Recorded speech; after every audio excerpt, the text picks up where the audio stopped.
Welcome to Ecom Cowboy. This is D2C's daily show where we believe ads are not bad. Ignorance is expensive and the American dream is alive and well on the internet today, ladies and gentlemen. It is Thursday, April 9th, 2026. We are coming to you live from a beautiful hill country situation right dab in the center of Austin, Texas. We have got a very exciting show for you today, brought to you by Seguno, Postscript, and Incense. Grüns has just been acquired for what is rumored to be $1 gazillion. That is correct. $1 gazillion for the viral green gummy supplement brand that I actually just picked up at Costco the other day. Good on them. We're going to dive into it. Puptides, that is correct. Dog peptides that can extend the life of your beloved pet are on their way. This is going to be a huge trend. D2C brands are wise to hop on it if they can. A lot more to go along with this. We have got Travis Wheeler, head of revenue at Contrarian Thinking, coming on the show, in addition to Ryan Garrow from Logical Position OG in D2C, and Chad Hetherington of New Service. We'll just call it Third. I mean, that is what it's called. But New Service Offering. I think they're doing live selling on behalf of brands. We're going to dive into all of it. As always, I am joined by my partner in crime, Colin Doherty. Colin, get in here. Get inside the show. Let's go.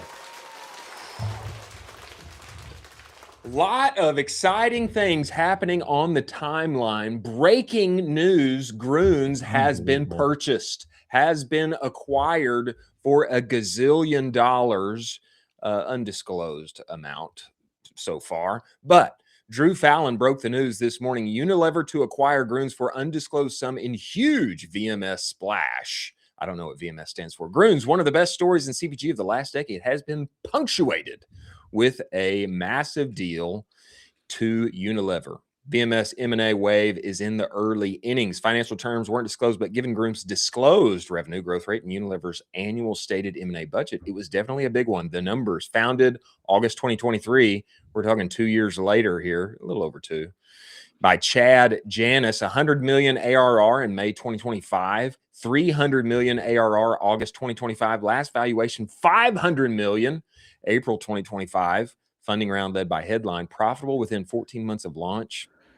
Huel was acquired by Dannon in 2026 for 3.4x revenue, Liquid IV 2.6, Dr. Squatch 3x, Poppy 3x. They definitely got a bag, and we are excited for them. Congrats to our boy Chad. Truly Chad scaling, is he not? He is the true picture of actually Chad scaling, and people had many things to say on the internet. CPG Wire said, I reckon this was well over 1B, given ARR plus growth plus talent. Yes, sounds like Canoe. Patrick Canoe had this to say: never underestimate the American consumer's eagerness to believe that green candy is a perfect substitute for a salad. I don't know about that, but I do think it's funny. And I will say, I've had them. I went to Costco again yesterday. I just bought them because they do taste awesome. And if I can get my greens, which I would rather take, I would rather eat a tasty gummy than eat a salad for lunch. That's a given any day of the week. Okay. And congrats to them. Huge win. And I think this is great signs for further investments to be had in the industry of everything that we do, selling online on the internet. Your thoughts, Colin? Yep, we are basically giving you guys the playbook on the brands that are successfully exiting today. This is an example of one of them we've talked about previously. I mean, we're talking about subscription multiples. We're talking they probably exited for $1 billion, which is unbelievable. I mean, everything we see here is just incredible building of an e-commerce company, all the way starting from the offer itself, that 52% off pop-up that gets so much consumers in the door, gets so many people actually coming in with their user data. And then it's just a beautiful team behind this capturing on that offer. This is a great move for them, and I'd be very curious to see kind of the next move for Unilever. Who's going to be the next up on the docket here? It's interesting to me how a lot of the big investments, 2020, et cetera, we just had Jai Delwani on the show at Wink at the time. And a number of those companies ended up going belly up because there was a kind of tech valuation or thought around them. And the underside of that was many of them never truly became profitable. But what stands out to me is this point that Drew mentioned. Within 14 months, Grüns was profitable. That number one is huge. Number two, listen to some of these stats. Okay. This is Unilever's first major acquisition after agreeing to sell its entire food business to McCormick. A clear signal they're going all in on beauty and wellness. Grüns ships, how many gummies would you guess they ship per day? Per day? 10,000? Per day. Brother. 20,000?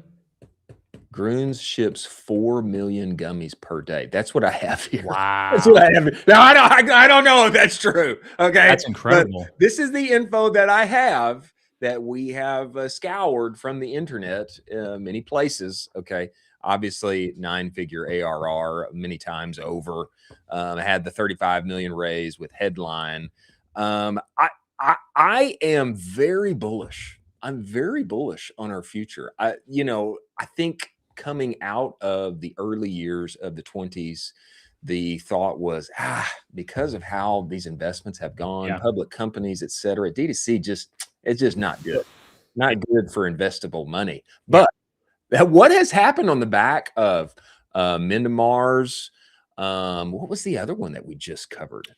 Mars, Create Gummies, Grüns, IM8 with David Beckham. That's going on a legendary run right now. Run. There's so many of these companies that you're seeing the themes throughout them where this is a successful build for a company, and traditional VC capital is re-entering the market to get excited about these. This is amazing for the industry because this just means traditional capital perks up its ears and says, wait, what's going on? Yeah. Unilever just bought what? Yeah. Especially, I'll give kudos to Brian Sugar at Sugar Capital, one of the earliest VCs on board with Grüns. I believe he was involved in their angel round or their initial first fund, which means that he just got that return today of a fat bag. A fat bag.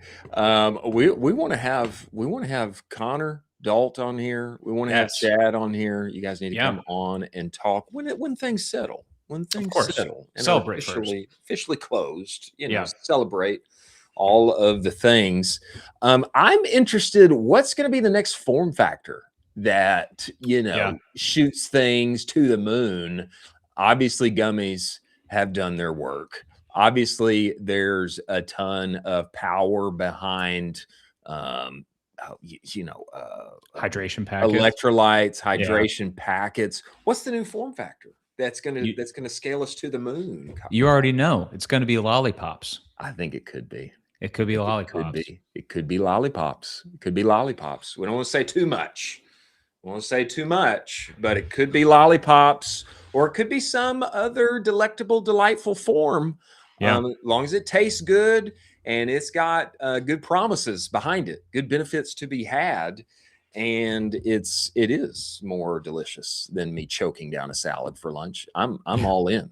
I'm all in. I'm ready to rock. Give me a lollipop. I'm ready to rock. Well, good on them. Huge D2C to acquisition story here. I mean, now that they're in Costco, they're going everywhere with Ulta Beauty.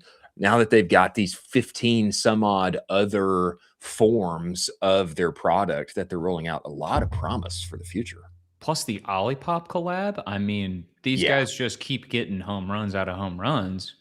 I need to talk to Chad. We need to talk to Chad on this show and just open his brain up and let him brain dump what he's thinking about things. Here's what I would say too. This is, I know we have hit this several times. It tastes good. It actually tastes good. Okay. Huge. And, it's an unmistakable part of this whole CPG world. Every soda that comes across my desk, I've got the new, I'm ripping Kirk's, the 70-cent energy drinks. Okay. But would I be ripping Kirk's if they didn't actually taste good? No, I wouldn't. We're going to cover a story later where Ghost energy drink and the 7-Up collab sold out in 11 minutes. Okay. Yes. Why do they continually sell out? Because Ghost has incredible tasting drinks. Oh, so good. So this is like an unmistakable part of this formula. Yeah. Of course, you got to have the subscriptions. Of course, you got to have the unit economics. Your offer has to be interesting. You got to have the LTV on the backside. I mean, there's so many components to this deal, but does it taste good when it goes inside my mouth? That is one that cannot be overlooked. And having had it myself and just having purchased it on discount, I will say, at Costco, they taste good. They taste good. What is the best Ghost flavor, Chris?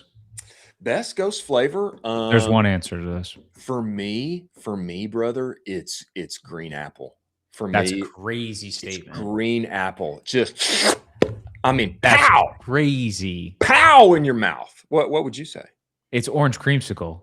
Yeah, rare L for you. But it is a good flavor. It is such a good flavor. It is. It's so good. That's literally an orange creamsicle. That's the thing, is that even the ones that aren't the top are still incredibly great tasting. So good.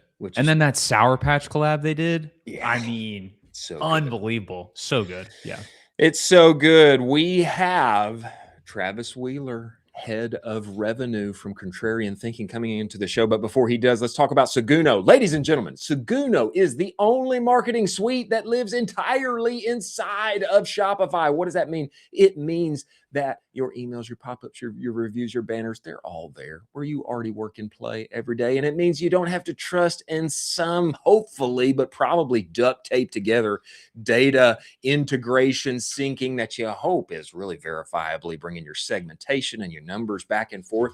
Your email data and your Shopify data are one and the same, okay? This is email 3.0. It's why they won the 2024 Shopify Build App of the Year. One-click automations, actual humans that can help you. If you don't have a full-time email marketer on your team, Seguno was built for you. Okay. Lean teams with big aspirations. Go and get their advanced Shopify segmentation playbook available at the URL scrolling across the screen here. They will give you a free trial. Okay. You can test drive that baby. And if you tell them Colin and I sent you, they'll extend that free trial for 30 days. Many thanks to Seguno being part of the show. Now, the man we have coming inside of here. Okay. I am especially interested to talk with him, and I want to talk with him because he is not only deeply steeped in ecom lore. Okay. Once heading up sales at Springbot, if you remember that, okay, before other players came into the game, once heading up sales over at Springbot, helping people figure out their email, et cetera, et cetera. He's done several things since then. He is now head of revenue at Contrarian Thinking. And we want to get his mind. We want to get his mind on what is happening on Main Street, what opportunities there are today, and what maybe some of us who are continually selling things online have missed in terms of opportunities in more boring businesses. I'm talking about the one and only Travis Wheeler. Travis, get inside this show, sir. Get in here. Yes. What's up, guys? There he is. Thanks for having me. Yeah, we're glad to have you, brother. Yeah, how about that? This has been a conversation a long time coming. I don't think we've even gotten to hang out in person yet, Travis. But first of many times here. Not yet. It's coming. It's coming soon. It's coming soon. Well, man, we appreciate you coming on here, brother. I feel that, from years past, much of our world in D2C has kind of worshipped what's happening with Shark Tank founders and VC-backed brands and things. There's just a lot of excitement around that, but it hasn't always translated to actual profitable businesses that puts money in your pocket at the end of the day. It just hasn't always translated to that. When you came up in e-com marketing, I'd love for you to just give us some perspective on what has much of our world missed when it comes to opportunity, when it comes to making businesses work, selling sexy things on the internet versus what's happening on Main Street. What have we been too distracted by? What's going on there today in the world that you live in every day? Yeah. I mean, don't want to discount what's happening in the e-com world. I mean, I spent, 2014 to through the end of 2022 in that world, and ran sales for 3 different prominent software companies, and a lot of fun. I mean, I still remember those e-commerce conferences, like we used to have them every year in Vegas, all over the place. Baby. I mean, I've done weddings, bachelor parties, all that sort of thing in Vegas, and like, some of the hardest I've ever gone, I think, was with the e-com out in Vegas. So, got to show my e-com love there. But I think when you look at it nowadays, right? I mean, the buying patterns, how people purchase goods, I mean, all of that got thrown on its head when COVID hit, right? You had people that were like primarily just go to retail stores, and it just introduced this whole new market of e-commerce customers. And now you look at it with AI coming into it, and the AEO, and how is that going to affect how people consume and buy products? Obviously, like Amazon has been massive. So I personally, have been sourcing from early 2014, 2015, 2016, sourcing these like Shopify stores and businesses that are now big and have retail stores all over the place. I was like cold calling, trying to sell my email marketing software too. And so personally, for me, as I've followed those brands, like now I'm a huge fan, and there's a lot of deep loyalty there. And I think a lot of consumers try to find ways to shop with companies or brands that are a bit outside of the norm. And like, I think that's the reason why like Bruce Bolt got so big out of nowhere, right? It just like, it went viral and it caught steam. And, but how those two things differ, I think these days, e-com is just not as stable as it was 5-10 years ago, right? What we're seeing a lot in contrarian thinking is people that are experienced in maybe other industries. E-com is actually one where we see a lot of folks coming into the Contrarian Academy thinking like, how do I diversify? How do I think about like growing my digital business over here? But how can I take that skill set and now apply it to something that is a bit more boring, more Main Street, more local to my area? I think one of the things that I love most about it, like I grew up as a little kid, and I know you did too, Chris, like playing sports.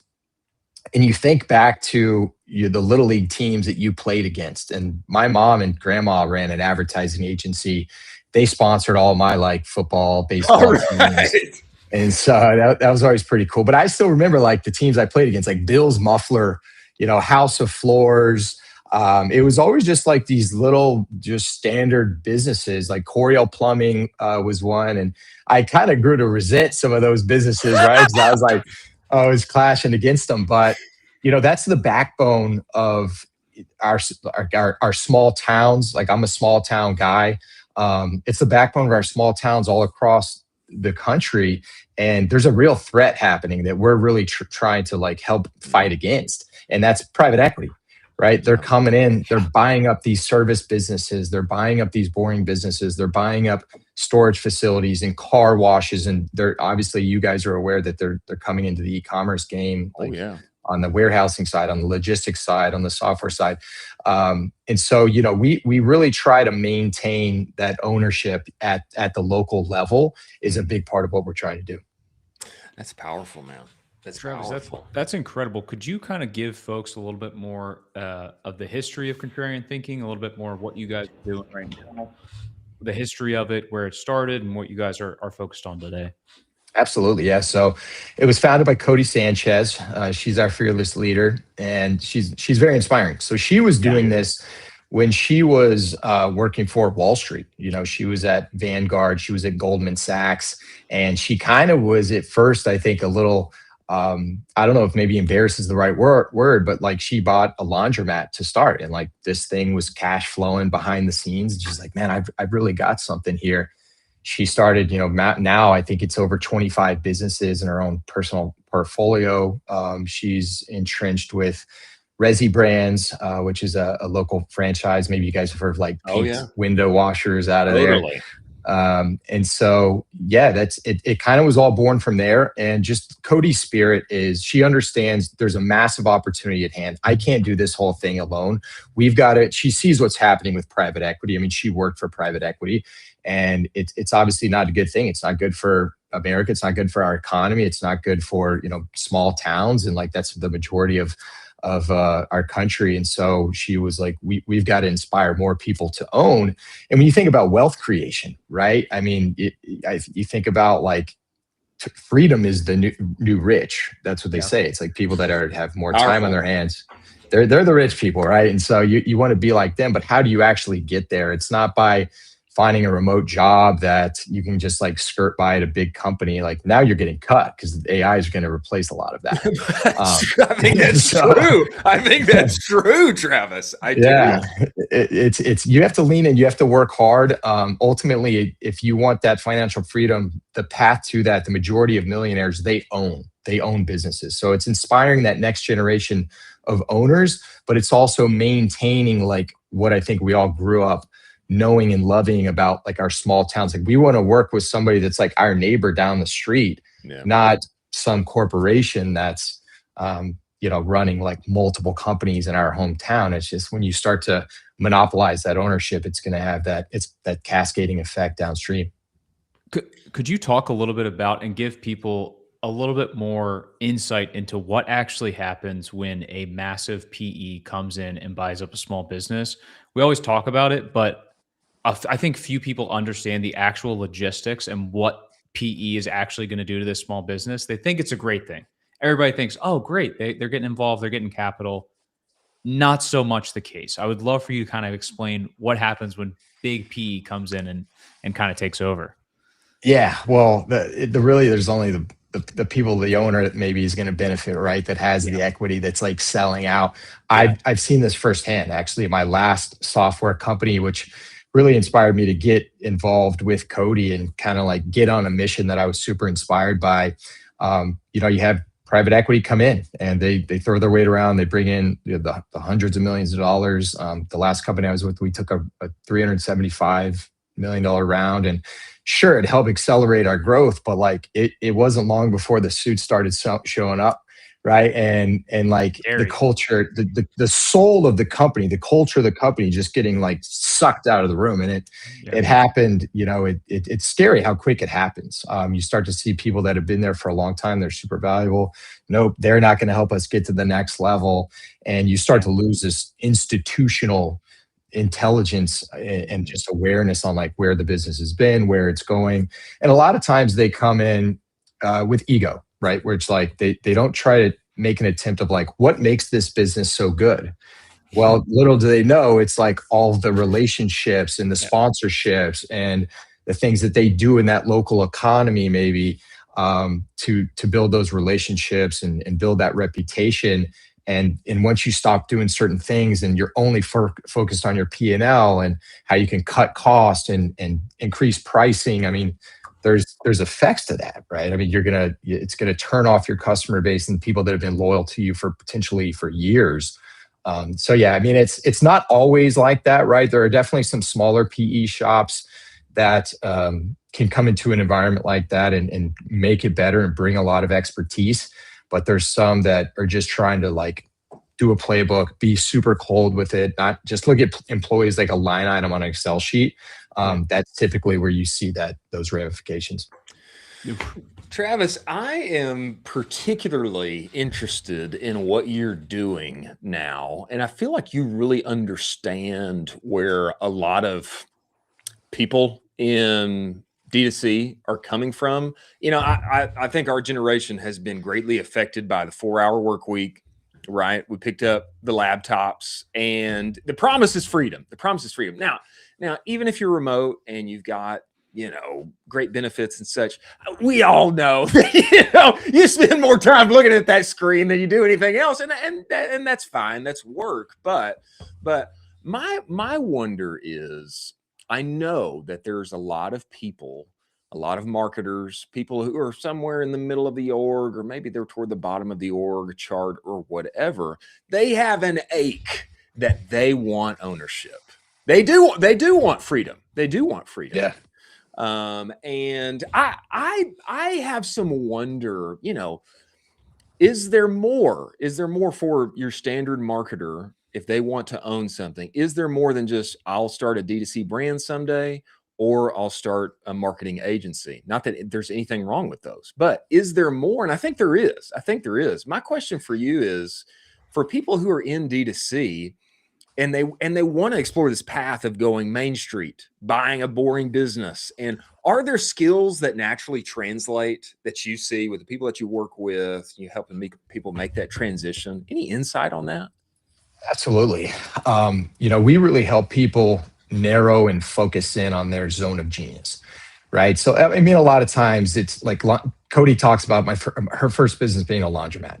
People get really obsessed with that. Like they come in like, I want a laundromat. It's like, well, not everyone's going to be able to own a laundromat.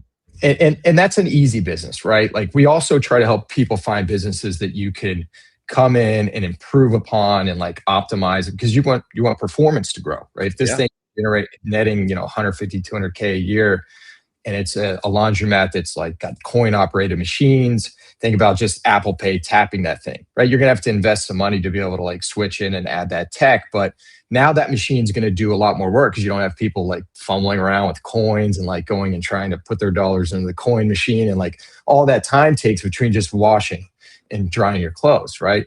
Adding wash and fold, right? So we look for businesses not only like that are cash flowing, that are doing well, but what can we improve upon, right? How can we make a profitable business more profitable? Maybe by introducing automation, just better technology. AI obviously is a big contributor these days. But ultimately, I think when you have people that are like, oh, I just want to own a business and make more money, passive income, it's not easy, right? It's not for the people, it's not for the faint of heart. Like you're going to come in and like learn how to do this and learn how to acquire a new business and like go through that process of hunting a business. Because there's two types, right? There's on-market businesses, which are like saying, hey, my business is for sale. We have a platform in-house called BizScout, where we're now the largest online marketplace in the US for businesses to buy and sell. Wow. So that's a really big asset for our Contrarian Thinking members, is they can come in and use BizScout. And so like we help them focus on their zone of genius. Like you guys, you could buy an e-commerce company, but like you also have digital marketing skills. You're very like well-spoken guys, like you build relationships, right? There's a lot of things that we would take from your skill sets that you could apply to a lot of different businesses. Please continue, Travis. I mean, keep Bring what it else? on. Yeah. What else like you got? this. Yeah, keep going. What else do we have? So yeah, we try to help people understand like what are we really good at. We call it their deal box, right? So it's like you take your zone of genius, all the things that you actually are good at, you translate that down to your deal box, and it's like, okay, these are the businesses that we think you could actually go and run. These are the size of businesses that, based on your cash on hand or like how you want to seller finance or get an SBA loan approval, that you can actually go and buy. And so we'll load up our system with all of this criteria. BizScout's going to start matching us to businesses in a certain geographic location or wherever we're looking for that business. So it makes that process of finding that business a lot easier. But like going and owning a business, like you're creating work. It's not necessarily like, okay, now I own this business, it's cash flowing, I don't have to do a lot. You've got to go in there and like fix problems, create process, place an operator if you want to place an operator and not run the day-to-day management. But like we're getting people to make 2-year, 3-year, 5-year, 10-year decisions here, right? Which is like you could buy a business that's cash flowing and like you put some money down, you get seller financing, what have you, and like you're profiting at the end of year 1 or like 18 months later. Once that loan's paid off in 5, 6, 7 years, whatever the terms are, you are now cash flowing like another 200, 250. If you can grow that business in that time frame, then that's what we're trying to do. Then it's rinse and repeat. How do I do that 3, 4, 5 times to where now I'm easily clearing $1 million a year, and I'm working 4 or 5, like maybe 3 to 4 hours a week per business. It's powerful, man. I love that. I know it's not easy to get there, but that's like the end game. I love the details too that you talked about on, hey, your zone of genius, this deal box, we think you'd be good for. I mean, if I were going to buy a business, that's exactly what I would need. I would need hand holding, and I would need like, hey, we've done this 1,000 times. This I think is going to be great for you. You're going to be looking for this kind of, I mean, I think that's incredible. Yeah. Travis, I mean, when you're going through this, you touched on it a little bit, but if I were to give you basically, okay, I have unlimited wallet, the bank account is whatever you want it to be. Are there verticals right now that you're seeing that you absolutely are in love with it? I know you mentioned the laundromat and that type of vertical, but is there anything right now where you're saying, God, these are like my top 3 that I'm just obsessed with right now? I've seen great operators grow in there. You can go in there and you can add 20% to this almost overnight, or, in the next 6 to 12 months. Yeah, I mean, we don't really get overly obsessed with any business right now. It's like there's some areas where private equity, like Bobby, he's our president of BizScout, and I just saw a LinkedIn post that he did yesterday, which is like service businesses now.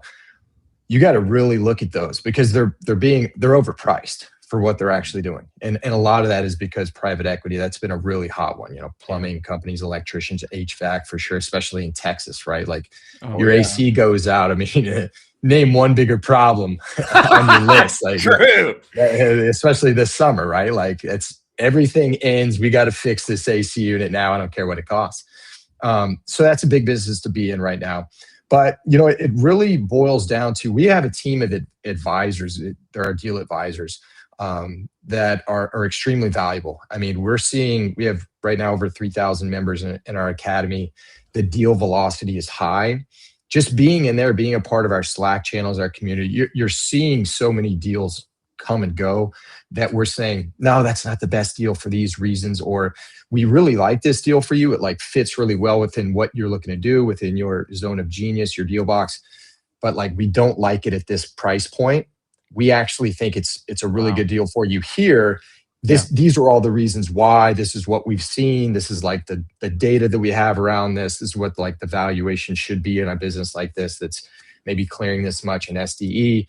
And a lot of times members, we try to prevent them from getting too emotionally tied to these businesses, which is a problem because they're like, oh my gosh, like this is perfect business for me. And it's like, yeah, but there's like a massive red flag here. Like, let's say 40% of the revenue comes from one big customer. What if you lose that customer? Like no longer a good business, right? Yeah. So we help them understand like what are those yellow flags, red flags, landmines within that deal that, ultimately we need to help you uncover and really suss out like how big of a risk is this? And oftentimes like we'll convince people that's not the right deal. And they're like, oh, are you sure? And then it ends up like that thing blows up later down the line. Wow. And we were right around it, or we help them negotiate down because like sometimes an owner's firm on price, but when you can actually educate them on actually it's really not worth that. This is why, here's where the risk is. And they're like, you know what, that actually makes sense. And we're saving people 6 figures throughout that process. Like it's happening quite often.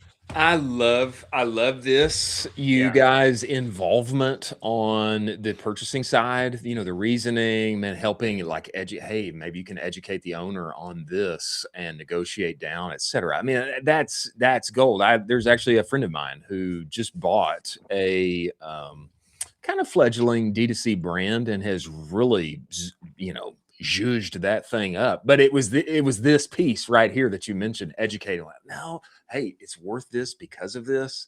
How many other offers do you have? You don't, because of this and this and this. And it's that piece that made that a profitable purchase that has become a win-win for everybody involved.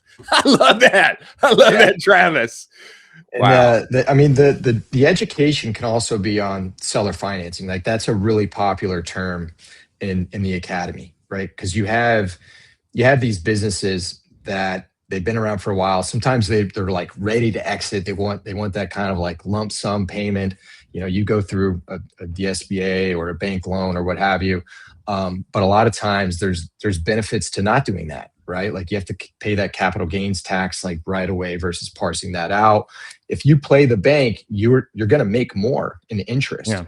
A lot of times when you can come in, present yourself as a very qualified buyer maybe that has distinct knowledge in that specific industry or in that kind of business.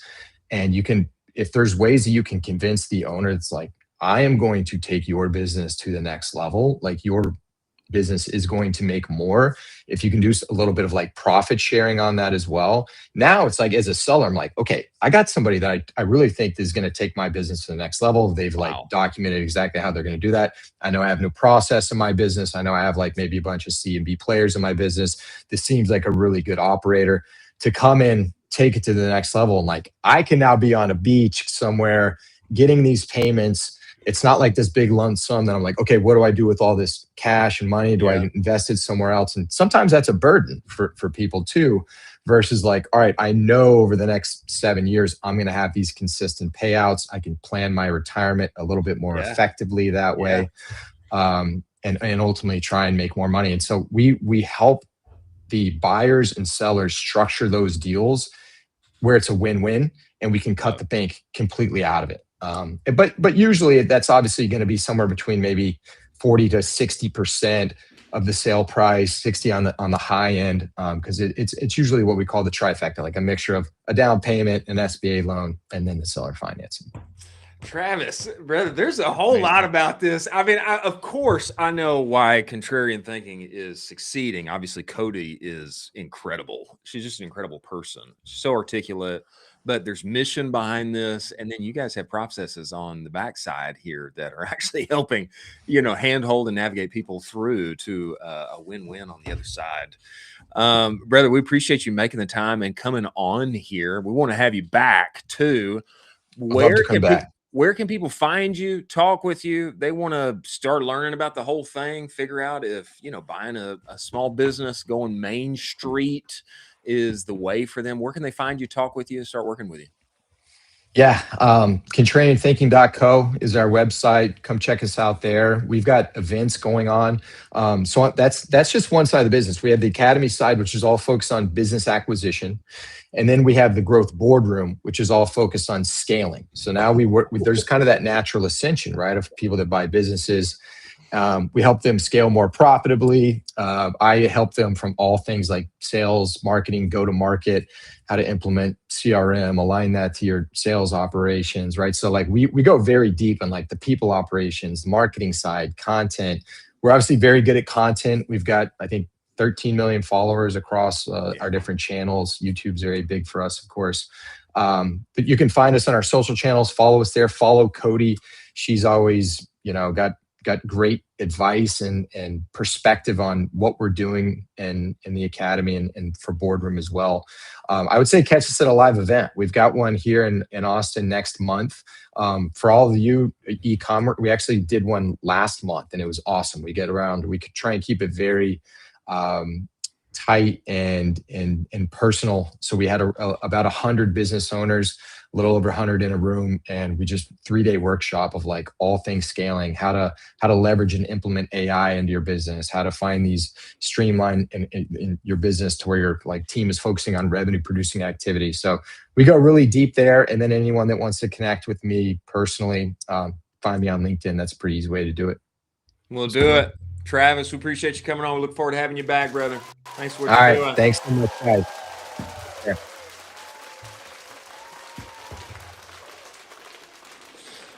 Very interesting convo. And I'd like to go to one of those events. Coming into the show right now. He's coming in right now is an OG in D2C. He's an OG on the brand side, particularly on the agency side. He is now director of partnerships and client solutions at the behemoth that is Logical Position. I'm talking about the one and only Ryan Garrow. Garrow, get in here. Get inside this show, Garrow. Let's go. Look at that shirt. Oh my gosh. I dressed up for the day.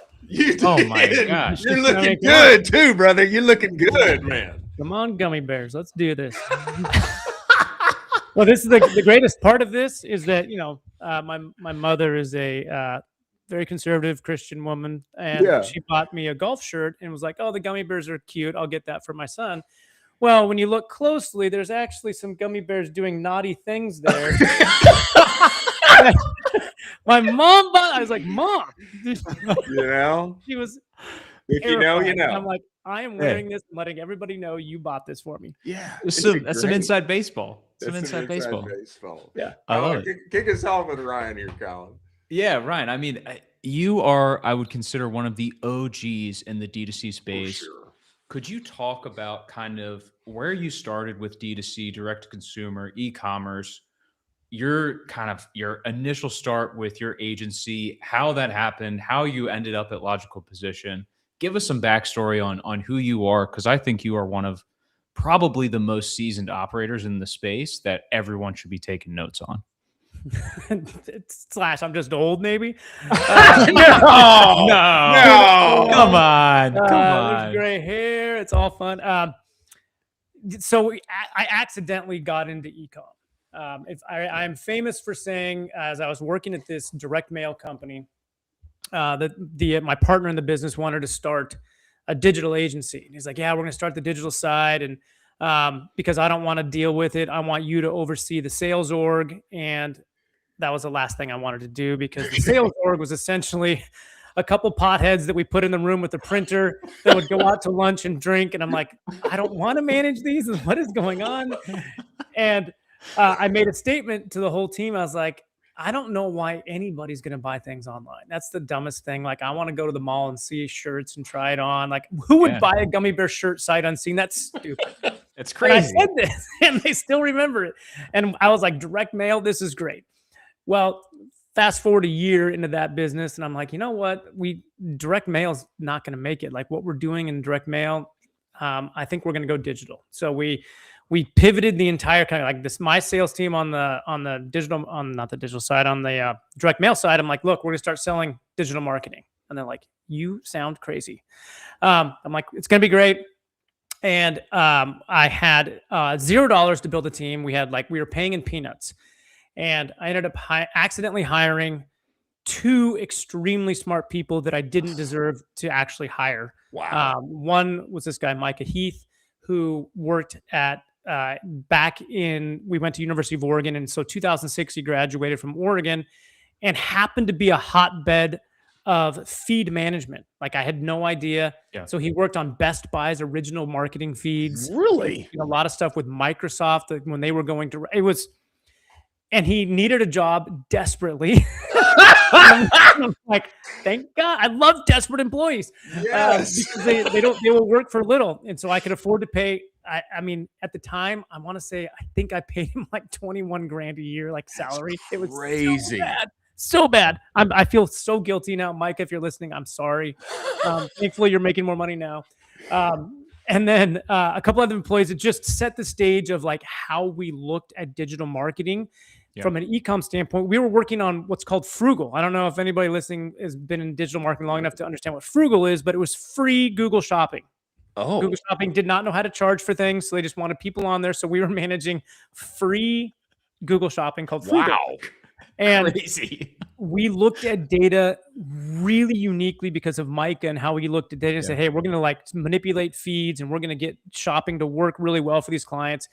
And then it just took off from there. So from like 2010, when we started really getting into the weeds within Google Shopping, to 2015, when we sold the Logical Position, we started managing some of the largest feeds and shopping accounts in all of Google. Seriously? And I was actually down at Google and they're like, well, how are you doing this? Like, you have 15 employees and you're managing some of these big companies. I'm like, we're just really, really good. Like, we don't use bidding algorithms. Like, that was a really popular thing in 2013, was these companies that create these automated systems. And we're like, we beat them head to head. We're really good at it. And I thought we got to Logical Position because I thought we were pretty cool with our Google partnership. And then we had a really high-end Google partnership. And I was out. My wife was the HR manager for Logical Position, and they handled SMB clients. And my wife came to me one day. I was like, you know what? I just have this feeling that you're going to work with Logical Position someday. And Seriously? I was like, you're crazy, because we handle big, cool brands where we're like Dallas Cowboys and baby. Fossil was cool. It's not anymore, but Fossil was cool, and they spent a ton of money. And I was like, we do cool stuff. And they're doing like realtors and small local businesses. And she's like, I know, but I think it'll happen. I'm like, whatever. I was out golfing with the CEOs of Logical Position. And they're like, well, your Google thing is actually not that cool. And I'm like, Whoa. Okay, tell me more. I'm kind of a big deal. And he's like, let me give you a little insight into our Google program. I'm like, oh my gosh. Seriously. That's impressive. And so lots of circumstances happened over a very short period of time, but it was like, yep, we're selling. We sold in, I think, October 2015. And we, when we joined Logical Position, we took them over 100 employees. So I think they went from 87 to 105 with our employee count. And we took Logical Position to, I think, 1,100 clients at the time. Wow. And now we've just been, hockey stick up and to the right. I think right now we have about 700 employees and somewhere around 7,000 clients active right now. That is crazy. Garrow, that is huge, man. I mean, Chris has worked in the agency world, so 7,000 clients is just kind of mind-boggling how much that is. It just makes your brain hurt. Like, that's just a frustration waiting to happen constantly. And I'm like, well, it is. We've got a lot of good systems, but constant taking care of like weird issues like, hey, GA4 broke. Oh, wait, it's always broken. Now we got to fix this. That is wild. That's wild at scale. And it's crazy for me to hear that once upon a time there was a free Google shopping. That's like crazy. That was definitely before my time. That was before my time on the interwebs. Really, give me some insight about what's happening today. I know Logical from afar, but man, with social commerce, with TikTok Shop, is there anything you guys got cooking over there that you're excited about? What's happening today that is that's hot on your front burner? We've done some really cool things with TikTok. So TikTok was really buzzy, I want to say in 22, maybe into 23. Yeah. A lot of brands wanted to be in there. They started it and it was not great. Tough go. Were bad. And so everybody pulled off. And I was actually at e-tail in February, and we had a poll of our big wine event. We're like, hey, how many people in this room, these are big brands, started advertising on TikTok in 21, 22 time period when everybody thought it was going to be great, and now you're not? Everybody raised a hand. I was like, oh, okay. And so TikTok and us, we got together at the end of last year, and TikTok obviously sold and was at the tail end of that. So they were building up a new partner team and had some really cool things they were doing. And they are trying to duplicate what Google did in the early 2010s with SMBs and SMB for TikTok is a very wide range. There are only 1,000 companies in the world for TikTok that are not SMB. Okay. So that's a big swath. It's a big swath. It's a big swath. Skims, for example, is considered an SMB. Crazy. I'm like, okay, well, I'll take it. Wow. And so they created a channel partner program that there's 6 agencies in the world, and we're the only one focused on e-com. And so they said, hey, we want you to come in and help us figure out e-com. And so we're now helping their product team. I was actually down in San Jose about 2 weeks ago with their product team. And it blew my mind because we were like, hey, this part of your product is not doing what we think it should as an agency. And they're like, that's a good point. Well, we'll put that on our roadmap. And for me, when you're talking to a platform, roadmap means, 5 years from now. Kick it down the road. They're like, we'll probably be able to get that into beta in Q1. And I was there towards the end of March. And I'm like, okay. So they kept talking about it. And then it'll go into general population, probably like Q2. And I was like, okay, let me stop you right there because, what's your fiscal calendar? Because right now I'm in Q1 and Q2 starts in like 3 weeks. Yeah. And they're like, oh, no, we mean like in the next 3 weeks, it'll be in beta. I'm like, that's wild. Like TikTok, their developing team is intense. It's like it's like the, what do they say? It's like 6 days a week, 12 hours a day. Like, it is intense.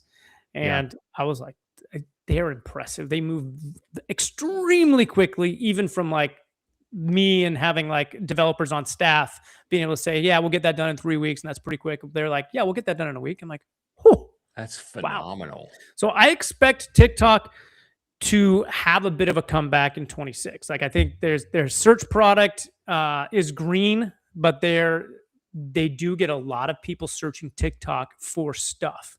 And I think TikTok Shop has had an impact on people thinking about, well, you go to TikTok and you can find deals and you can find stuff. It's like there's Timo, and then there's like, yeah, but TikTok's going to be a little bit higher end there, and you'll get what you're picturing sometimes.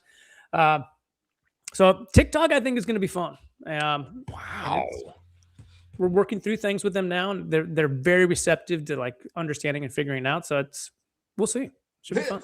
There was like a lot dropped there. Yeah, you just dropped so much on it. There was a lot dropped there. Go ahead, Colin. That was a lot. Well, I was going to say, I mean, you kind of get a peek behind the curtain of the behemoth that is TikTok, that a lot of brands that are considered massive, like you just mentioned, don't get that peek behind the curtain. How should brands start to prepare themselves or kind of get themselves in line for what TikTok has rolling out this upcoming year? Like how am I as brand owner? I'm running a $5 to $10 million brand. I love TikTok. I want to get in line with it. What should I be doing? What are my steps? It's tough because there's a lot we don't know, and a lot of brands that don't know yet what they need to be doing on TikTok. And so what I tell almost every brand, I'm like, look, you're already driving traffic probably from Meta and Google to your site. Let's just get dynamic remarketing working on TikTok to tell us a couple things. Like number one, I want to see what TikTok thinks of your audience. Like who are they? What's the demographic that TikTok is reporting to us? And then are people willing to go from TikTok to the site to take action? Like if they're not willing to do that, it might not make sense to go mid upper funnel on TikTok if they're not even willing to take dynamic remarketing and take that step. So we've seen a lot of really quick early success there to say, hey, yeah, it turns out people will click ads, go to your website, convert, or they'll come back the next day and go direct, organic, whatever. But also seeing the demographics on TikTok, because it's a new set of eyeballs that we haven't had insight to. And so a great example was a company that does display cases for jewelry stores. Like they're actually much bigger than I would have expected, but there's a lot of people buying jewelry cases for them. And they're like, all of our buyers are men between the ages of 40 and 55. And I was like, okay, great. And then I go, they're not on TikTok. It's like, perfect. I get it. Let's just do dynamic remarketing. We do it for free, by the way, for the first 3 months, just to prove it. Like we're so committed to this. We're saying, hey, come to us. We'll set it up and manage it for free for 3 months just to get some data for you and help you understand what makes sense. And they had a lot of success. They actually sold out of their inventory and had to pause. But seriously, yeah, their demographic on TikTok, 30 to 45-year-old women. Like, seriously? Yeah, they're like, we did not know that. I'm like, oh, I'm just saying, if it's a married couple, she's the one on TikTok and she's the one making buying decisions because we can see that conversion. Good point. It's a like in my house, point. I make zero buying decisions. My wife is. I don't have an impact. I don't even buy my own golf shirts. Yeah, that's right. That's right. I think this is a compelling point that you mentioned. We discovered something kind of a different route, but we discovered something the exact same on TikTok, which was when I was at Bruce Bolt, which was a very fast growing baseball brand focused on travel baseball kids particularly. We weren't doing anything on TikTok, et cetera, but we just started throwing some stuff out there, collecting data, post-purchase survey, et cetera. What we found out was that actually where people were discovering us for the first time via digital interaction, video, et cetera, where they were discovering us online primarily, even though we weren't doing anything on it hardly, it was on TikTok. Everybody else, what was word of mouth, it's at the baseball game. It's, little Johnny told Aunt Zuzi and et cetera, et cetera. But TikTok, lo and behold, became wow, we've got to forage into this field. We've got to plow this thing and reap the harvest here. That's interesting. You guys have this offer and your brands are discovering they've got a totally new demographic there and they're selling out with it. That's phenomenal. Yeah. Well, and what we found too, TikTok is... it's weird, but it's also just unique. I won't even say it's weird, but it's just unique, even compared to Meta, in that the product discovery opportunities there is massive. And if you aren't adjusting your tracking and understanding how people are buying you, like there's a reason that TikTok was paying for no commerce for all the brands because they needed that post-purchase survey to tell them. Interesting. Where'd you hear about it? That's how we found out. Yeah. Through no. All the brands are like, well, we want to know if it's Google or Meta or a friend. And then I'm like, put TikTok on there. They're like, okay, fine. We'll put TikTok on. Because we had a beauty brand that was influencer driven primarily on Instagram. Huge influencer there. She did a wonderful job, built a massive brand. They were spending only 20 grand a month across all platforms. And then I think as of last year, they were well over $500,000 a month in spend across channel. We said, hey, you need to start on TikTok because you do have a following there. She's like, that sounds dumb. I'm like, just give us $5,000 and let's try it. Ran it for 2 months. They were using GA4 at the time. This was 22. Oof. And they're like, we see $100 in sales for that $10,000 spent over 2 months. Yeah. We're going to cancel that. And they're like, okay, but then TikTok and no commerce, hey, you didn't do any post-purchase. We should look at this. I'm like, okay. Turns out the product discovery was, we actually saw a dip after we took TikTok off. We're like, that's weird. What happened? I'm like, oh, no commerce involved. Like, unbelievable the impact it was having on that upper funnel product discovery for them. They've been back on it since 2022 consistently. That's incredible, man. I mean, you're diving in a little bit to my favorite part, which is the data piece of things. And Chris is probably really. Why would you think that with your history with Mr. Yeah, that's weird. Yeah, and I love the data part of things. You have so many brands under the portfolio of Logical Position, and so I'm imagining that you're seeing kind of a through line right now for 2026 of, okay, here's a couple of the attributes of a successful brand in 2026. Could you talk a little bit about that? Because I imagine you're seeing this data and just, I mean, ingesting this mass amount of high level 10,000 foot data where you're just seeing kind of like Neo in the Matrix. You're just seeing everything and like, that's I decom bullets every day. Yeah, no, basically that. Really awesome. Yeah, basically that. Could you talk a little bit about those trends? There was one right there. Couple things. Number one, if you're not actually looking at better data, you have massive problems. Like the brands that are using GA4 and Shopify or BigCommas are sources of truth and trying to figure out what's going on. I mean, you're flying blind 100%. Like GA4 can't see half of your data because iOS is blocking all of that. It wipes UTM parameters before it hits the site. So if you don't have server-side tracking or first-party stuff, I don't know what you're even doing in e-com. You have to have some of that. And there's really inexpensive ways to get it.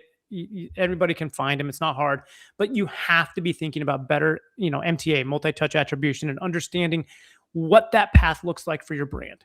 Yeah. And you need to be, after you've got that, make sure you're building from the bottom of the funnel up. I see too many brands coming to me saying, I need to be on Meta advertising. Like, okay, I agree. But tell me why that is. Why do you think that? Well, my competitor was on Meta. I saw an ad, therefore I know I'm missing out.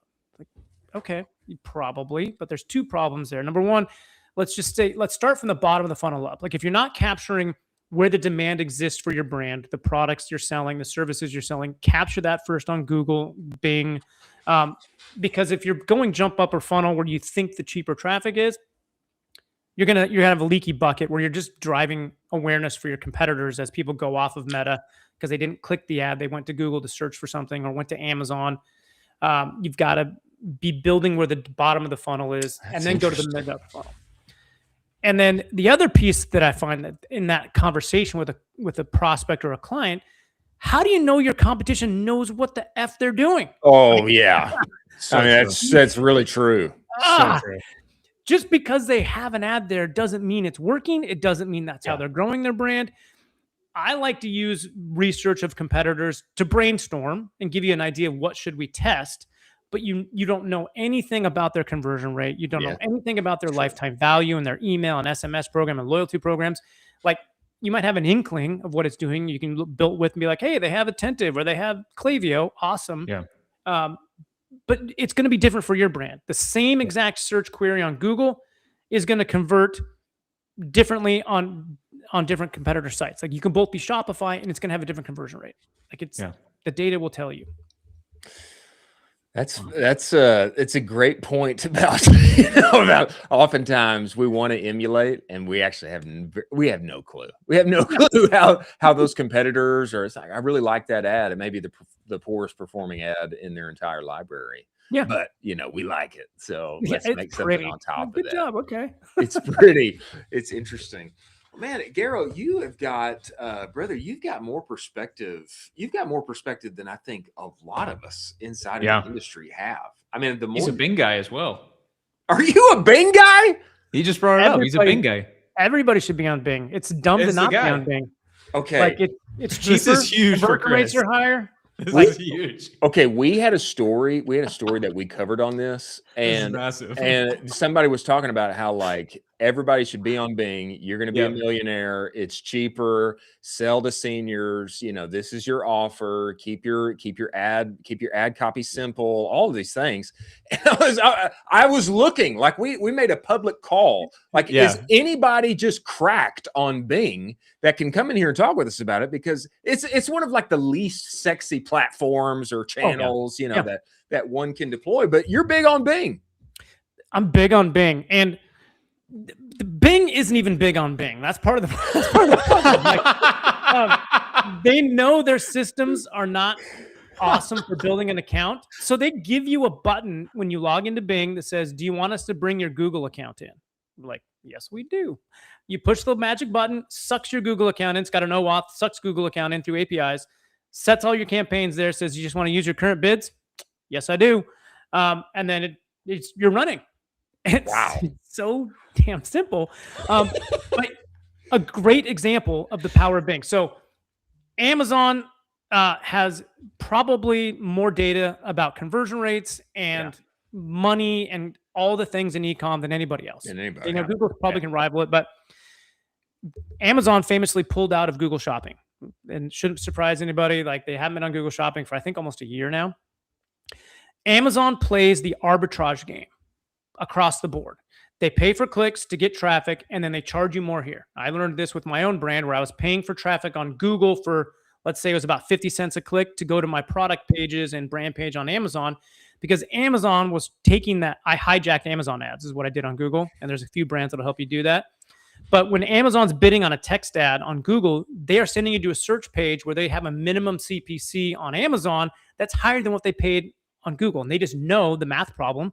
They're not buying traffic if they're not making money. They're smart. They are still on Bing Shopping. Still on Bing. Still on Bing Shopping. They only get 15% of the conversion. They know product pages don't get a lot of clicks on them. So it's cheap traffic that converts really well. If Amazon's doing it, that's the only competitor I would probably say that has real enough data that they're not going to do a lot of stupid stuff. If they're on Bing Shopping, you can easily take that position if you are the brand and Amazon's paying for your brand traffic to go from Bing to their website or their app.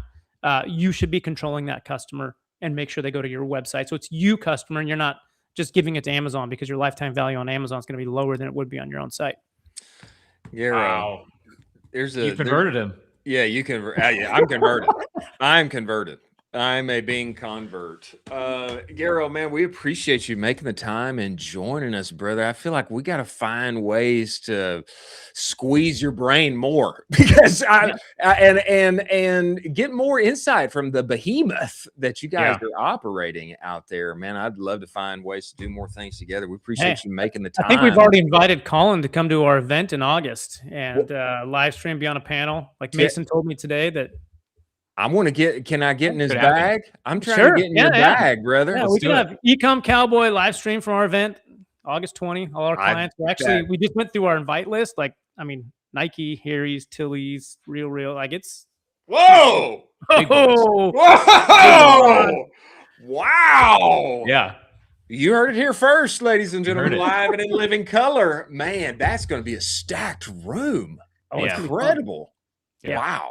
Well, I look forward to being there, and that'll be my first foray into the Pacific Northwest. That'll be okay. Well, we'll have to come play pickleball at the farm. Yeah, baby. Yeah. You'll teach me how to barbecue. Absolutely. I'll even Yeah. give you control of the grill. Like, I have no problem doing that. I'll play pickleball and grab a beer, and you just tell me what to do. That sounds great, man. Well, we appreciate you coming on the show. We look forward to coming hanging out in the Pacific Northwest very soon, and we look forward to having you back, man. Appreciate you. Thank you, gents.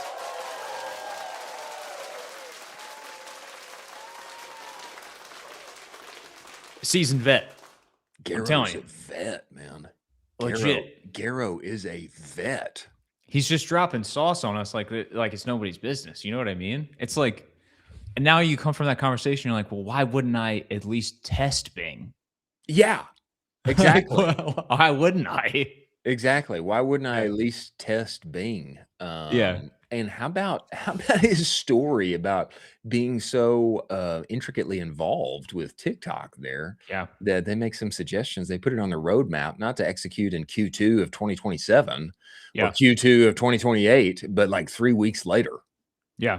Yeah. They are, I mean, they are tapped by TikTok. I would say tapped by TikTok as one of the best agencies that TikTok has been working with. And anything that LP is saying back to TikTok, they're using that feedback to improve the TikTok product, which is a great feedback. I think we've all wanted that from Meta, where it's like, Of hey, course. Meta, hey, can we give you feedback because this thing isn't fun right now? Like, it's not that fun. TikTok's actually doing it, which is great. Man, that is incredible. And I didn't know what all was going to be going on at this event. I mean, it sounds like they've got the biggest brands in the world coming in there. In the world coming there. I've been to it. Not to toot my own horn, I've been to it a couple times, and it is a blast. There's always the biggest folks in the room, always the biggest advertisers in the room as well. So all the big boys, Meta, Google, Facebook, they all are in the room as well, talking about the next newest thing. It is the place to be. It is the place to be. Crazy. Yeah. Sounds like we're going to be there. We're going to be there. Breaking news, baby. Breaking news. Let's go. Well, the train just doesn't stop, ladies and gentlemen. We have got another seasoned operator coming in here right now, the one and only Chad Hetherington. But before he comes, Jack, let's talk about incense. We got to go back and talk about incense. Don't we all want better ads? Yes, we do. Of course we do. And it would be nice to have an actual human involved. That would be nice. But the process so disjointed. Finding the right creator, manually negotiating usage rights. It is a headache. That is why Incense exists, ladies and gentlemen. It is the all-in-one UGC influencer marketing platform, vetted creator marketplace, automated influencer outreach, built-in campaign management. You get content delivered in as little as 14 days. And it's not just like you finding them, it's them applying to you. Okay. This is so much better than just finding a random TikTok and hoping that it changes the trajectory of your business. It's real relationships, real human creators, and a real path forward. You go get their UGC Playbook 2.0 at the URL scrolling across the screen. You also test drive the platform for free. Okay, get in there, play around with it. What their firm belief is that Andromeda is good for all, and UGC, modular UGC, is the path forward for creative, up and to the right, forever and ever. Go to incense.pro, work with them, test drive that platform. Many thanks for them being part of the show.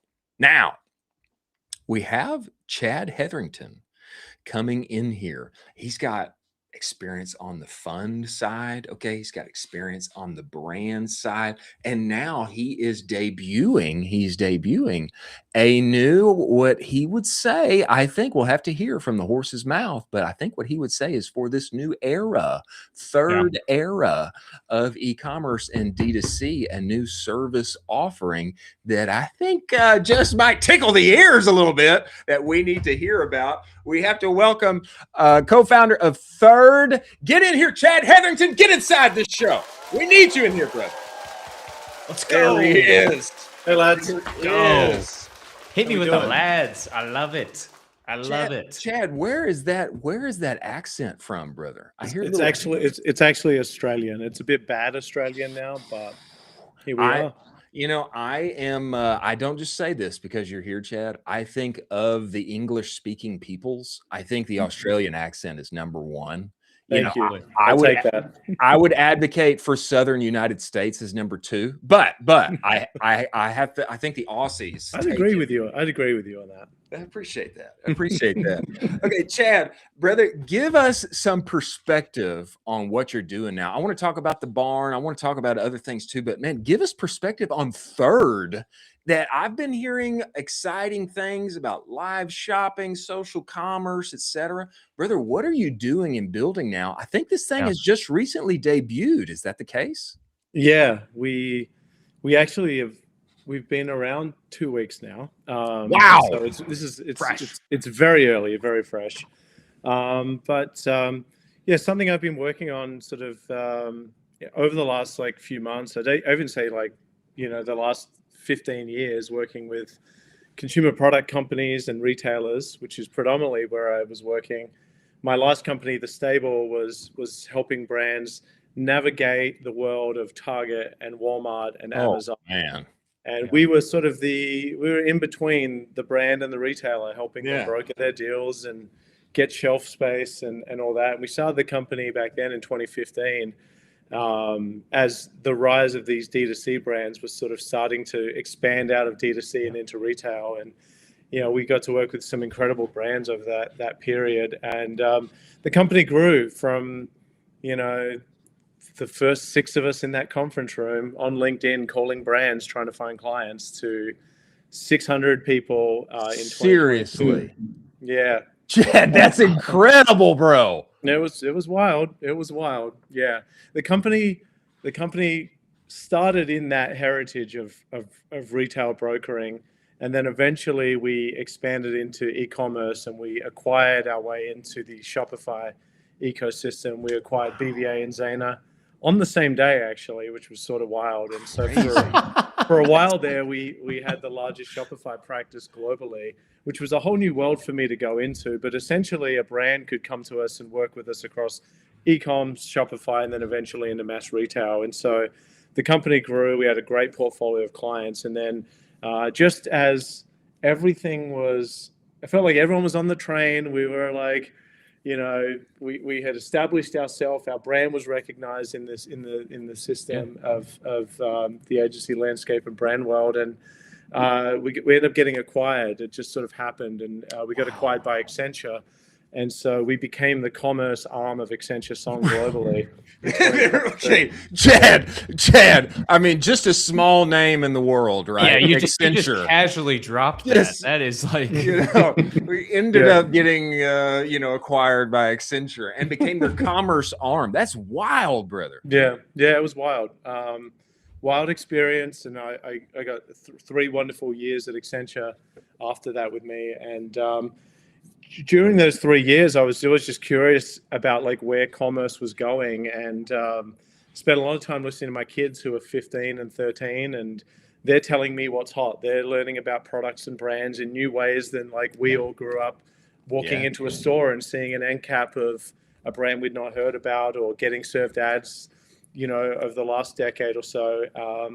Now it's changing, and platforms are now becoming a real deal in terms of like commerce and brand. And so I just looked at it and said, this is such an interesting space to maybe learn a bit more about. And I didn't want to start a company just by starting it from scratch like I did The Stable, because I felt like by the time I get any level of scale, things could be passing me by. And so sort of strike while the iron's hot, I guess. And I ended up finding 2 agencies that I was able to build relationships with and partnerships with, and ultimately got them to sell their company to me and start this new company called Third. So Third is basically a combination of 2 existing agencies who are in the TikTok ecosystem. One is Orca, who's the OG agency in the TikTok shop space, doing lives and affiliate sales and everything social commerce related. And then the second company is a company called Sapphire Studios, which is one of the largest UGC content creators, where they pull in data from ad accounts and TikTok and other sources to inform brands on what creative actually drives sales, and obviously create the content too. So two great companies that made a lot of sense to be one. And, and we were able to acquire both of them, just a few weeks ago, and launch with a new brand called Third, which is around this concept of third era of commerce. So I'm very, very excited about it. Chad, that is incredible, brother. Yeah, Chad, you're dropping an absolute masterclass on us for how to run a career. This is unbelievable. I'm making it up like everyone else, all right? Yeah. So. Well, I mean, you're talking a little bit about, live selling. This is Chris's favorite thing in the entire world. It's like my favorite thing to talk about right now. It's his favorite thing in the entire world. Could you talk a little bit about what you guys are doing with TikTok Shop, what you guys are doing with Whatnot? If you want to talk about Whatnot, Chris is going to absolutely explode with happiness. It's his favorite thing ever. Whatnot's wonderful. Yeah. It's we could talk for hours on that. In fact, my youngest kid too. He loves Whatnot, and I think every day he's getting new basketball cards delivered to the house. It's just such a fun experience to watch him learn and supply chain, and then it lands. That's in our awesome. And then he's learning a lot. So it's a fun space. But yeah, obviously TikTok's the behemoth in the room, right? That's the hot topic right now. It's brands are trying to figure out what their TikTok strategy means, and TikTok's almost in two businesses: the marketing side and the shop side. And so there's two different directions merging. A lot of starting to sort of bring it together. But our role is simply how do we help brands. Not just TikTok, but more broadly, think about how they take these platforms and turn them into real sales channels. And so, Orca has been doing this for a long time. And I say a long time, 4 or 5 years, right? But that's a long time in the space. It is. A brand comes in and says, like, I want to be active on TikTok Shop. I want to create content to drive awareness and sales. What do I do, right? And so these guys come up with a strategy around how to go and execute that. And that could involve doing lives, and those lives could be done daily. They could be done weekly. They have to think about their affiliate side and how they engage affiliates to drive sales, because a lot of the TikTok Shop sales still happens primarily with affiliates and creators. And then obviously having a good sort of behind the scenes shop operations team that can actually deliver on that work and just make sure that their brand's always shipping on time, and things break, right? So actually making sure that we're stopping them from breaking, and that they're actually scaling it into a meaningful platform. So it's we're gonna be curious over the next few years and think about what is those platforms of the future. TikTok there's still a lot there to be done, and so we're going to continue to sort of triple down in that space, but be curious about new and emerging platforms. You mentioned Whatnot.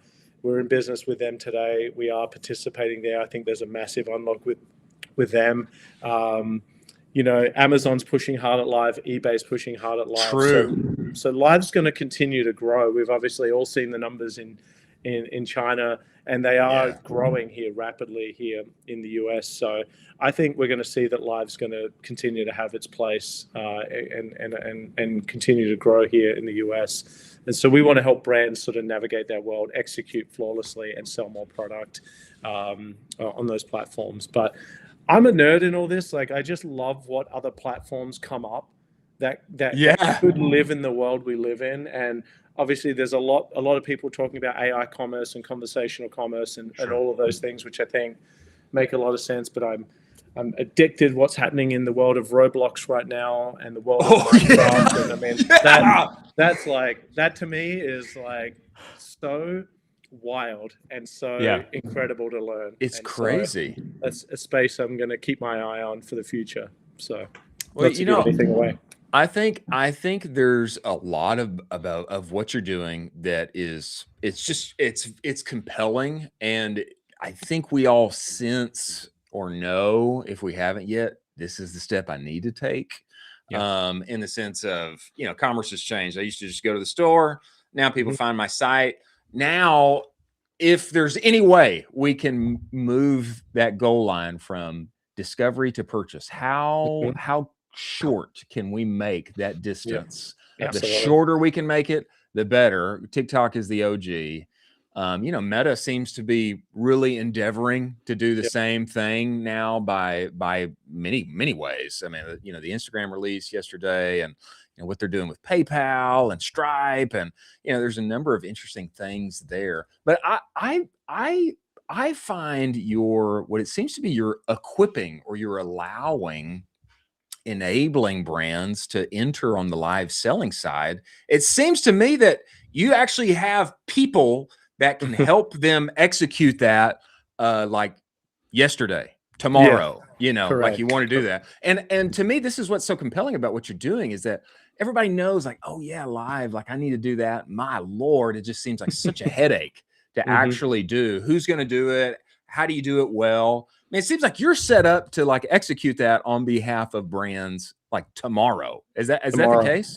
Yeah, that's the case. And, we're doing it in multiple countries too. And so it's not just here in the US, we're doing it in Mexico. We have an office and studio there. We're doing it in London, doing it in EU. Yeah. And, brands are now, like, if you're following TikTok's sort of strategy, right, and they're opening up all these new territories, and we have to be present in those territories because our brands are expecting us to be the expert in that space and know how to do it. So we need people, we need process, we need technology, we need all of those things. We need studios, to be able to execute on that, to make it a turnkey for a brand who is just even thinking about what it means, So very exciting. You're global, brother. I mean, you can live sell in Espanol, and you can live sell in English, and you can live sell in other languages. That's wild. Yeah, that is wild. It's happening. Yeah, it's happening. No, very, very exciting space. This company I'm very fired up about, and I know it's only been 2 weeks, but I've got 2 great companies, great leaderships, great operators, great studios, great clients. So a really good starting base to work from, and that's incredible, man. Be fun to build out. So could you talk to us a little bit about some of the best practices for live selling? So if I'm a brand, I'm seeing live selling, and I'm just like, that's a total can of worms. I'm super intimidated by it. I'm ready I'm going to jump on there, and I'm going to get bullied by the comments immediately. As you would. I was the founder leading my brand, and you would just get bullied by the Facebook ad comments and be like, can this guy please get off of here? Please, this is annoying. Could you talk to us about some of those best practices if a brand is super interested in getting started with live selling? And I think the punchline is too, like, it almost doesn't matter what you say here, Chad. Like, people basically can't execute it themselves. They're already underwater doing everything else. I mean, that's kind of my thought. But I'm interested in what you got to say on it. Yeah, I'm still learning, but the common thread that I've heard through this short journey so far. You need a good merchandising strategy. Like, first and foremost, the product has to be interesting. The content associated with that product has to have good review. All the standard things that you would expect on any channel, right? Whether it's Amazon or Target or whatever. So, and then so I think that's one. The second is a really good host, right? A host that can actually communicate effectively with the audience. And you think some of these live streams are going for hours at a time, right? Like, you might not be watching it for multiple hours at a time. Yeah. So the host has to constantly be refreshing and reintroducing the brand and the product and staying engaged and staying motivated. And so, having a good, strong host, I think certainly makes a difference as well. And then you've got all the other things that surround that. Obviously, good execution, making sure you can deliver product, making sure your marketing and your affiliate and UGC content is helping support it. But it's so similar to even when I used to sell to QVC back in the day. Good hosts, great products, good pricing, something compelling. And if you can't discount the item because you've got other retailers who are selling it at the same price, you don't want to discount it. People on the platform are looking for deals, and they are. You just have to be creative around how you think about that. And does that mean doing bundles that have discounts, doing new product drops and things like that. So Yeah. merchandising and hosts is definitely key. So, but you know what I love about this direction of where we're going in e-commerce, this new era. What I love about it is that I feel it effectively taps into what I say. I know for sure it's here in America, but I think it's the case in other parts of the world too, is this like core desire of shopping is fun. There's entertainment to be had when I bring out my wallet and what's the deal? I mean, you talk to me about it. Sell me a little bit. Give me a good offer. How long is it there? Is it limited time? Let me bid. You know, if it's an auction, let me bid. You know, there's an element of entertainment here. Amen. And it totally seems I am 1,000% with you that this seems like QVC 2.0 or 3.0. It's what we stayed up watching late at night in the 90s that is now here in its newest form, that's democratized, and you know it's like a totally new form of this. Absolutely right. I'm bullish. I'm so bullish.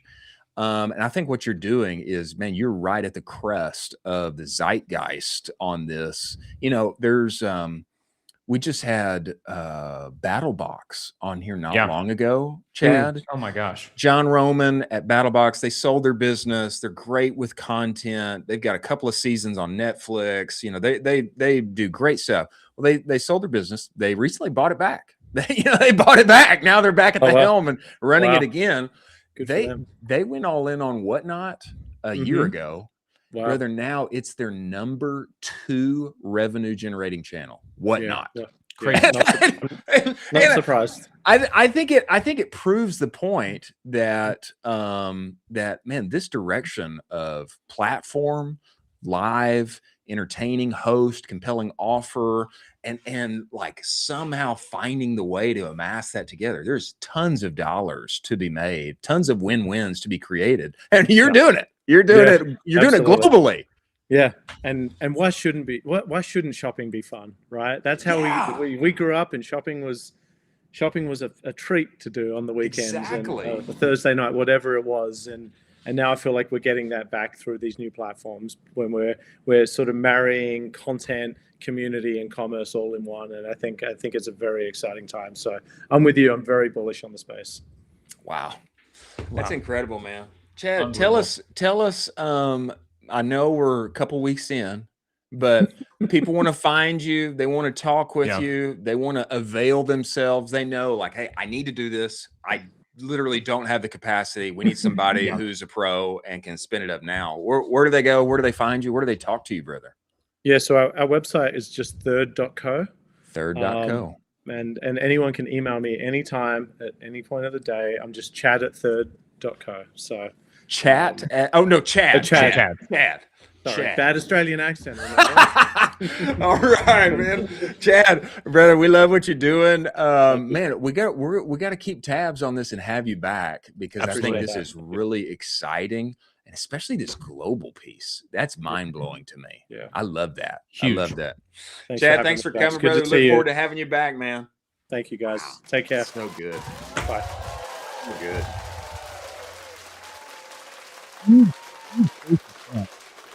Huge day for Chad over at Grüns. Yeah.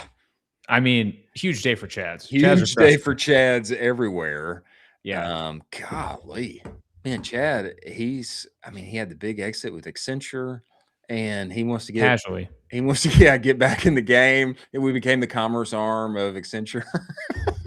He wants to get back into the game. What's he going to do? Is he going to build from scratch again? No.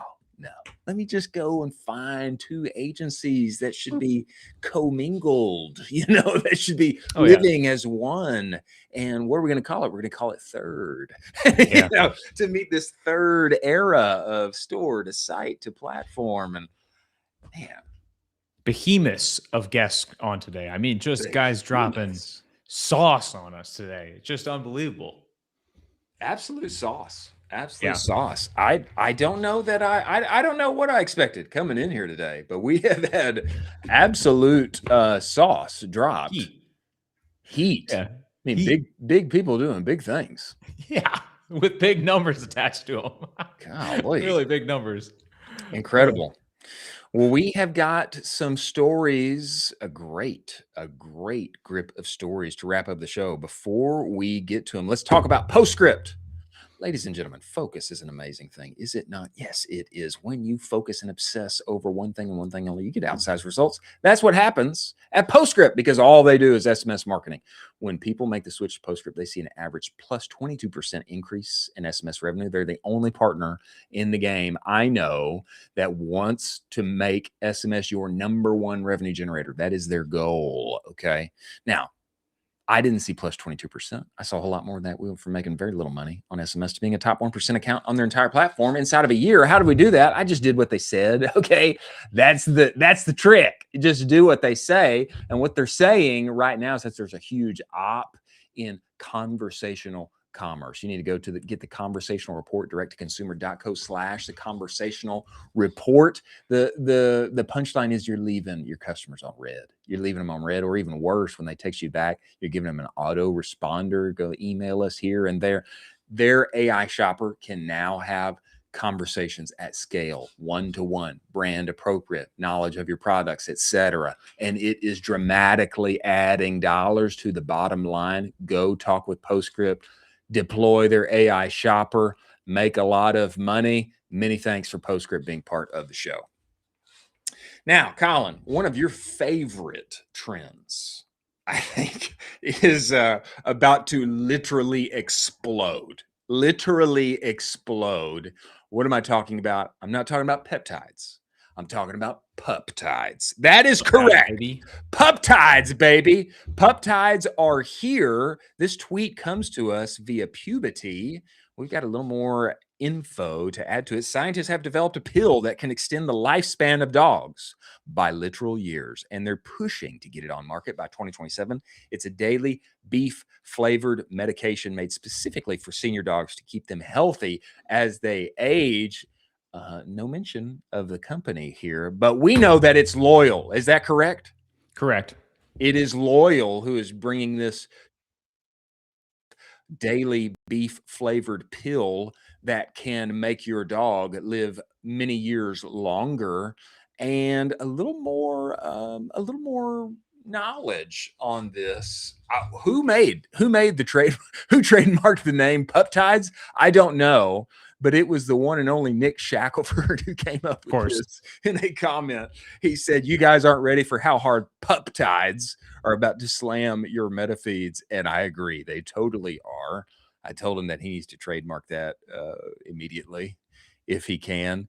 And yeah, Polymarket hit us with this as well. Beef flavor pill that can extend the life of a dog by several years, set to hit the market next year. 1.4 million views. This was blowing up yesterday. Loyal is the biotech startup that is bringing this to market. Celine Haluya, I'm not sure if I pronounced her last name correctly, but Celine, they have been developing this and working on this. The company has 150 mil in funding. They have 1,200 dogs enrolled in clinical trials across 70 vet clinics, FDA acceptance on 2 of 3 major technical sections, and they're pushing it for 2027. This is right in line with what we discussed earlier this week, pet telehealth. Exactly. Pet telehealth, major opportunity. There's going to be a ton of billion-dollar brands created on the back of this. When we first started this show, Chris, I initially brought a Loyal story into this show, and I did. This is going to be a huge company.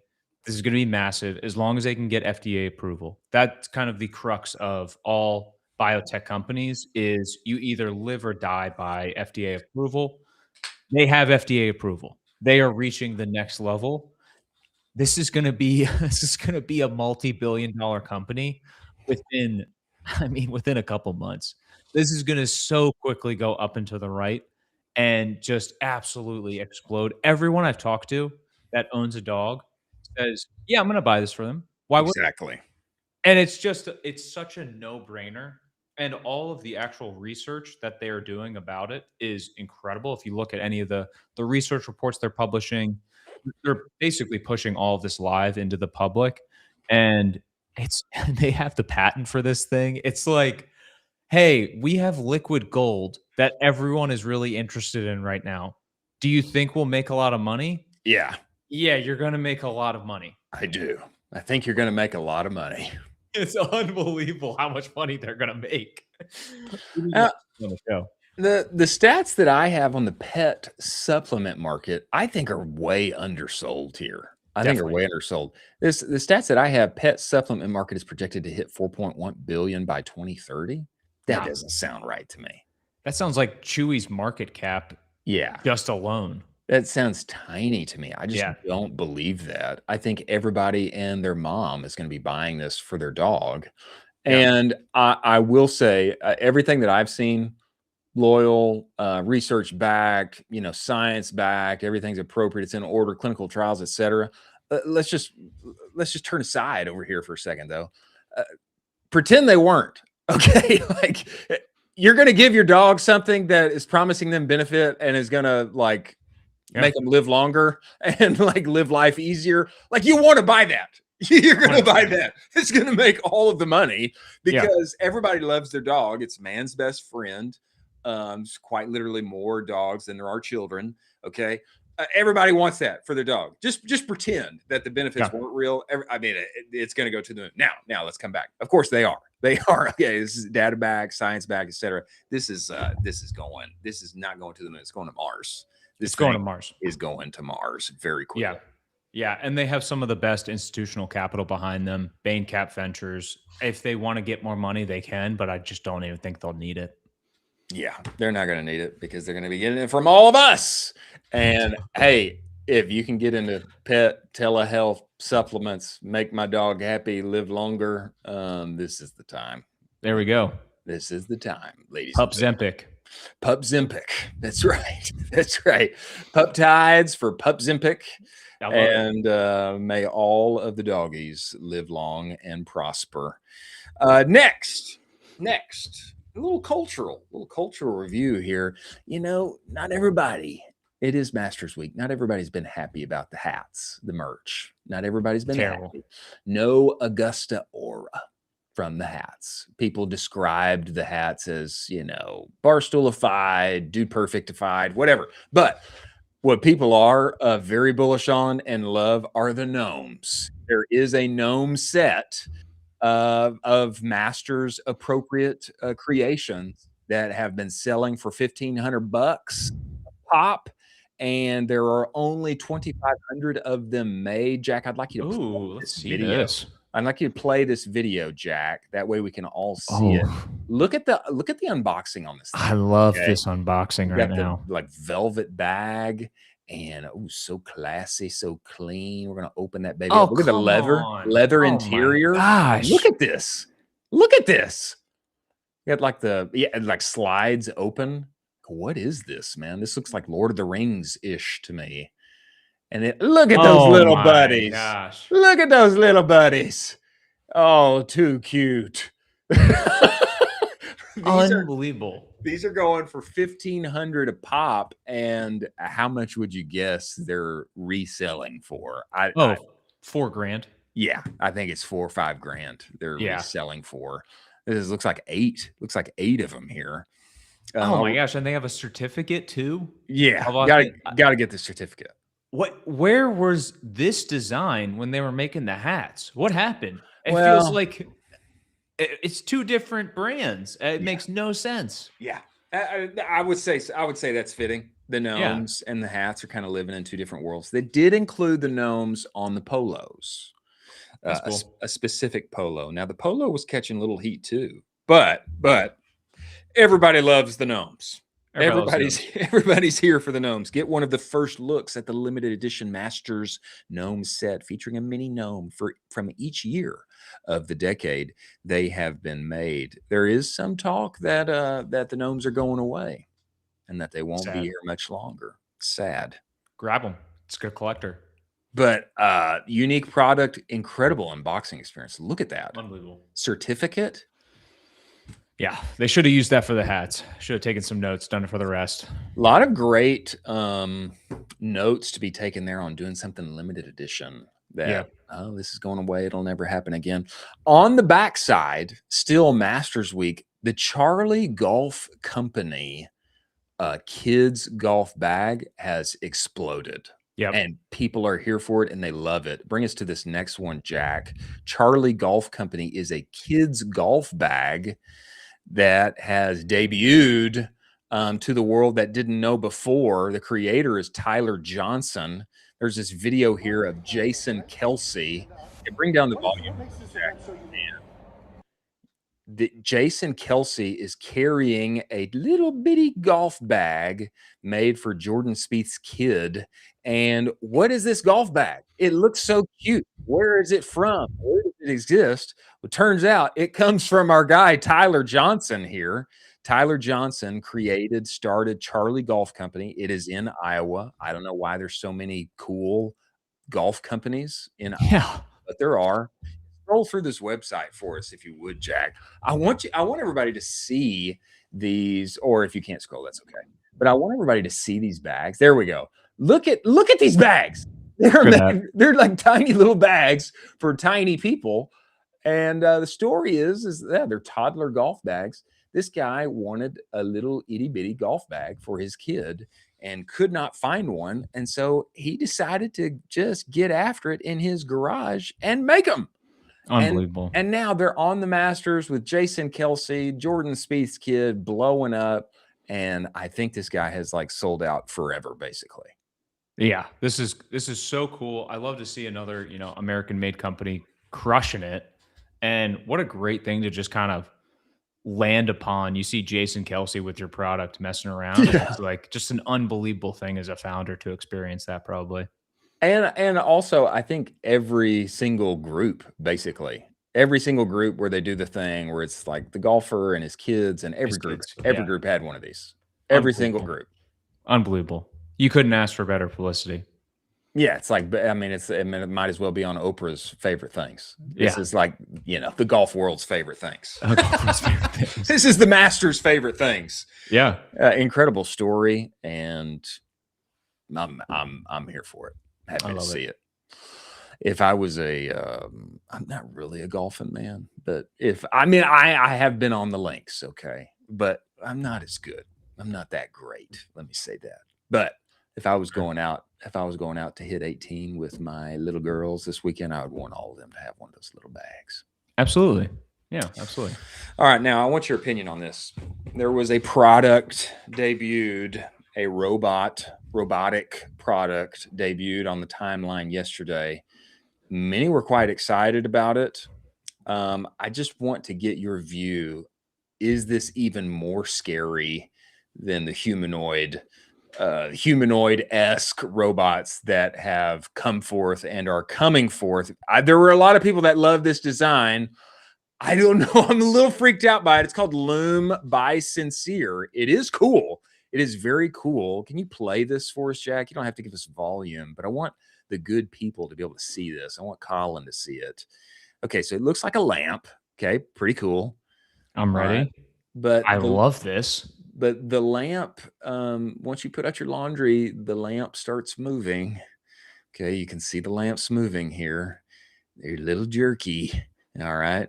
Now they're about to put their little heads down and start picking up and folding your clothes in tandem. It kind of looks like I'm just saying, okay, it's a lamp. Okay, it's a lamp that started moving by itself. It's got little pinchers, and it's about to start folding my laundry there for me.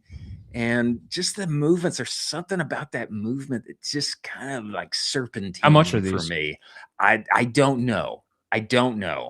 But I wonder if this could be like the start of a horror movie. I'm just saying, okay. I know everybody loves it. Everybody loved it on the timeline yesterday. The more that I look at it, though, I feel like it's going to attack me. Give me 15 of these tomorrow. Tomorrow? Give me 15 of these tomorrow. They're going in every single room in my house. These are unbelievably cool. I don't know, man. There's something about the form factor for me. There's something about the form factor for me that just kind of freaks me out. No, I mean, would you rather this or a humanoid robot that's like talking to you and being like, "Hi, Chris, good morning"? I think would you just want? I think I would rather the humanoid robot because it reminds me of the Jetsons. This one is like, it's looking at me, it's following me, like it has these pinchers. It's a vibe. It's moving when I move. It's pinching stuff. Like, is it going to pinch me while I sleep? How much is this thing? I don't know. Why don't you look it up? See how much it is. I think there's like $7 million. I think there's a great case to be made that Ritwick actually made when he was on Ritwick of Hardware Nation, when he came on. I think there's a great case to be made for like non-humanoid-esque robots are going to be the move. And there's going to be a lot of use cases for them. And perhaps the different form factor than the humanoid than what a lot of us are expecting or projecting. Perhaps that's even more useful and better. I just didn't know about the lamp, man. There's something about it. It kind of freaks me out. How much do you think this is? You get one of them. $7,000. $1,500. It's not that bad, really. One loom, you get one. It does basic chores. It has intelligent features, and the lifetime of software updates are included. Okay, well, here's my question. What are basic chores? They just showed you. Well, I know, but it was like folding folding some laundry, like pulling up the sheets. I'm just asking. I love the innovation. Okay, I love it. There's something about it that I just wonder if I'm going to get attacked at night. Oh, let me get attacked if it's going to fold my laundry and just not. Yeah, dude, I'll get attacked if my suits and everything are ready. If your suits are ready, yeah, dude, I'll get attacked. A little steaming. Yeah. Done. Something Sold. about that one head, like one head kind of moving around, and then it's going to pinch me. And I don't know, man. I'd name mine. I'd name mine for sure. What would you? I don't even know. Snake. It kind of is like Snake. Yeah. It's a little right. Viper. It's a little serpentine-ish. It is. Viper, come over here. I'm just saying. Viper, come over here and fold the laundry. Yes, sir. I love the endeavor. Okay, I'm for it. No shade on anybody. I love the endeavor. I think a ton of people are really fired up about it and like this much better than the humanoid. For me, I was watching it, and I guess I got a little bit of maybe I watched too many scary movies growing up. I love it. I'm so into it. Well, I think the majority of people are. They're just like you. Claude's managed agents are here. I don't know how they continue to do this, but Claude's managed agents are here. They released a big video yesterday. The tweet we're showing you right now is a little explanation, but I'll read you the original tweet right now. Introducing Claude managed agents, everything you need to build and deploy agents at scale. It pairs an agent harness, very crucial word, tuned for performance with production infrastructure, so you can go from prototype to launch in days. Now in public beta on the Claude platform. They just like keep producing. They produced the Terminator 2 version that's scary and will lie to you and maybe become Ultron someday, that now 40 of the biggest companies in the world have access to. But the explanation on top here, this is kind of more back into the real world that we operate in, marketing, selling stuff on the internet, etc. This is Adrian Schwager. This is going to be every marketer's second employee, and you'll never have to hire them. Here's the workflow you're handing your marketing team today. Connect your data sources, Google Ads, Meta, GA4, etc. Agent pulls performance data while you sleep, writes a plain English summary, what's working, what's draining budget, what to watch, flags anomalies and winners automatically, CPL spike, organic drop, a post taking off, delivers the report to Slack before your first stand-up. Agent runs overnight. Your team walks in with the brief already written. Teams building this now are the ones still standing in 2 years. Now, I think this is great. It's all moving so fast. I feel like you need a full-time job just to like be aware of everything that's happening. The things that she mentioned here, I don't think are totally groundbreaking. We just had Will Bailey on. He's been doing this for months. I think everybody that is been into developing and deploying their own agents, this is one of the first things they do is monitoring performance. Tell me what happened the next day. So I don't think this necessarily is groundbreaking, but the ability to manage and deploy agents as a team with a harness natively, easier inside of Claude.